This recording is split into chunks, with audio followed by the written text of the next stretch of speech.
ನೋಡ್, ನಾನು ಅದಕ್ಕೆ ಹೇಳಿದೀನಿ, ಕಾರ್ಯಕರ್ತರುಗಳ ಬಗ್ಗೆ ಗೌರವ ಇದ್ರೆ, ಈ ಪಕ್ಷದ ಬಗ್ಗೆ ಗೌರವ ಇದ್ರೆ ಎಲ್ಲಿದ್ರು ಬರಬೇಕು. ದೇವೇಗೌಡರ ಬಗ್ಗೆ ಗೌರವ ಇದ್ರೆ ಎಲ್ಲಿದ್ರು ಮೊದಲು ಬಂದು SIT ತನಿಖೆಗೆ ಸಹಕಾರ ಕೊಡು ಅಂತ ಹೇಳಿದ್ದೇನೆ. ಅವ್ರ ಉದ್ದೇಶವೇ ಈಗ ಆಗಿದೆ, ಸ್ವಲ್ಪ ಡ್ಯಾಮೇಜ್ ಆಗಿರೋದು ನಿಜ. ಡ್ಯಾಮೇಜ್ ಮಾಡಿದ್ದಾರೆ. ಡ್ಯಾಮೇಜ್ ಮಾಡಲಿಕ್ಕೆ ಈ ಪ್ರಕರಣವನ್ನು ಇಷ್ಟು ದೊಡ್ಡ ಮಟ್ಟಕ್ಕೆ ಇವತ್ತು ಕ್ರೋಧೀಕರಿಸ್ಕೊಂಡಿರ್ತಕ್ಕಂಥದ್ದು. ಡ್ಯಾಮೇಜ್ ಮಾಡಬೇಕು ಅಂತಲೇ ಪಾಪ ಅದು ಇದರಲ್ಲಿ ಚರ್ಚೆ ಮಾಡಿಲ್ವ ದೂರವಾಣಿ ಕರೆನಲ್ಲಿ. ಈಗಾಗಲೇ ದೇವೇಗೌಡರ ಕುಟುಂಬ ಸಂಪೂರ್ಣವಾಗಿ ಗೌರ್ಮೆಂಟ್ ತೀರ್ಮಾನ ಮಾಡಿಬಿಟ್ಟಿದ್ದೇವೆ, ನಾಶ ಮಾಡ್ತೀವಿ ಅಂತಕ್ಕಂಥದ್ದನ್ನು ಅವರೇ ಹೇಳಿಲ್ವಾ? ನಾನು ಅದನ್ನೇ ಹೇಳ್ತಾ ಇದ್ದೇನೆ, ಒಪ್ಕೋತೀನಿ.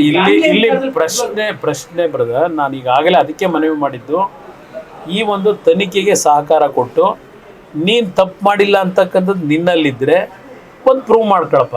ತಪ್ಪಾಗಿದ್ರೆ ಶಿಕ್ಷೆಗೆ ತಲೆಬಾಗು ಅಂತಲೇ ನಾನು ಹೇಳ್ತಾ ಇರೋದು. ನೀನು ತಪ್ಪು ಮಾಡಿರ್ತಕ್ಕಂಥದ್ದು ಯಾರಿಗಾದರೂ ಕಾನೂನು ಬಾಹಿರವಾಗಿ ಈ ಒಂದು ಪ್ರಕರಣದಲ್ಲಿ ನೀನು ಒತ್ತಡಗಳನ್ನು ಹಾಕಿ ಹೆಣ್ಣು ಮಕ್ಕಳಿಗೆ ಮಾನಸಿಕವಾಗಿ ಹಿಂಸೆ ಕೊಟ್ಟಿರ್ತಕ್ಕಂಥದ್ದು ಸಾಬೀತಾದರೆ ತಲೆಬಾಗ್ಲೇಬೇಕು ನೀನು. ಅವ್ರ ಸಂಪರ್ಕದಲ್ಲೂ ಇಲ್ಲ. ಎಲ್ಲ ಹಿನ್ನೆಲೆಯಲ್ಲಿ ತಾವು ಅದನ್ನ ಹುಡುಕುವಂತ ಕೆಲಸ ಏನಾದ್ರು ಆಗ್ತಾ ಇದೆಯಾ? ನಾನೆಲ್ಲ ಹುಡುಕ್ಲಿ?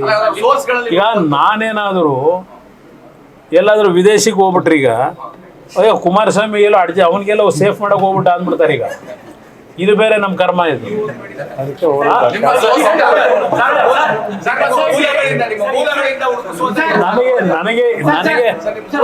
ನನಗೆ ವಿಶ್ವಾಸ ಇದೆ ಬ್ರದರ್, ನನಗಿಲ್ಲ, ಯಾರ ಕಾಂಟ್ಯಾಕ್ಟ್ ಇಲ್ಲ. ಅವರು ಕೆಲವು ವಕೀಲರುಗಳು ಅವ್ರಿಗೆ ಅಡ್ವೈಸ್ ಮಾಡ್ಕೊಂಡು ಇದೆಲ್ಲ ಆಗಿರೋದು. ನಮಗೆ ಗೊತ್ತಾಗಿದ್ದಿದ್ರೆ ಮುಂಚೆನೆ, ಅವ್ನು 26ನೇ ತಾರೀಕು ಹೋಗ್ತಕ್ಕಂಥದ್ದು ಗೊತ್ತಾಗಿದ್ರೆ ನನಗೇನಾದರೂ ಅವತ್ತೇ ಸ್ಟಾಪ್ ಮಾಡ್ತಿದ್ದೆ, ಹೋಗ್ಬೇಡ ಅಂತೇಳಿ, ಇಂಥ ಸಂದರ್ಭದಲ್ಲಿ ಹೋಗೋದಲ್ಲ ಅಂತೇಳಿ.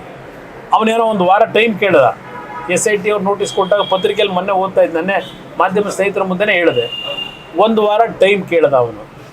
1 ವಾರ ಟೈಮ್ ಕೇಳಿದ್ರೆ ನಿರಾಕರಣೆ ಮಾಡಿ ಮತ್ತಿನ್ನೊಂದು ಕೇಸ್ನ ರೇಪ್ ಮಾಡಿದ್ದಾನೆ ಅಂತ ಹೇಳಿ ಇನ್ನೊಂದು ಕೇಸನ್ನು ಮಾಡ್ಕೊಂಡ್ರು ಅಂತಕ್ಕಂಥದ್ದು ಪತ್ರಿಕೆಯಲ್ಲಿ ಓದ್ದೆ ಮೊನ್ನೆ.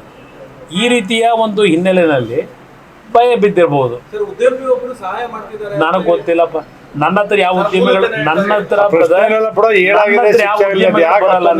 ಬರೋರು ಯಾರಪ್ಪ ಅಂದ್ರೆ ಪಾಪ ಮನೇಲಿ ಕಷ್ಟ ಸುಖ ಇರ್ತದಲ್ಲ, ಅದ್ ಹೇಳಕ್ ಬರೋರು. ನನ್ನ ಹತ್ರ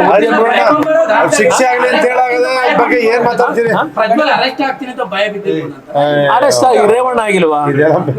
ರೇವಣ್ಣನು ಕರ್ಕೊಂಡು ಕೂರಿಸ್ಕೊಂಡಿಲ್ವಾ? ಯಾವ್ಯಾವ ರೀತಿ ನಡೀತದೆ ಅನ್ನೋದು ನನಗೆ ಗೊತ್ತಿದೆ. ಈಗಲೂ ನನಗೆ ವಿಶ್ವಾಸ ಇದೆ, ನಾವೇನು ಮನವಿ ಮಾಡಿದ್ದೇನೆ ದೇವೇಗೌಡರ ಬಗ್ಗೆ ಅವನಿಗೆ ಗೌರವ ಇದ್ರೆ ಬರಬೇಕು ಅಂತ ಹೇಳಿ, ಈಗಲೂ ಸಹ ನಾನು ಹೇಳ್ತಾ ಇದ್ದೇನೆ, ನನಗೆ ವಿಶ್ವಾಸವೂ ಇದೆ. ಬಹುಶಃ ಯಾವುದೇ ವಕೀಲರುಗಳ ಅಡ್ವೈಸ್ಗಳು ಈ ವಿಷಯದಲ್ಲಿ ಬೇಡ.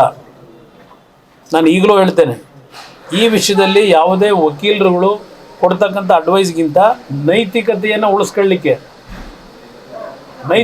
ಉಳಿಸ್ಕೊಳ್ಳಿಕ್ಕೆ ಅವನು ಎಲ್ಲೇ ಇದ್ರೂ ಬರಬೇಕು ಅಂತಕ್ಕಂಥದ್ದು ನನ್ನ ಡಿಮ್ಯಾಂಡ್.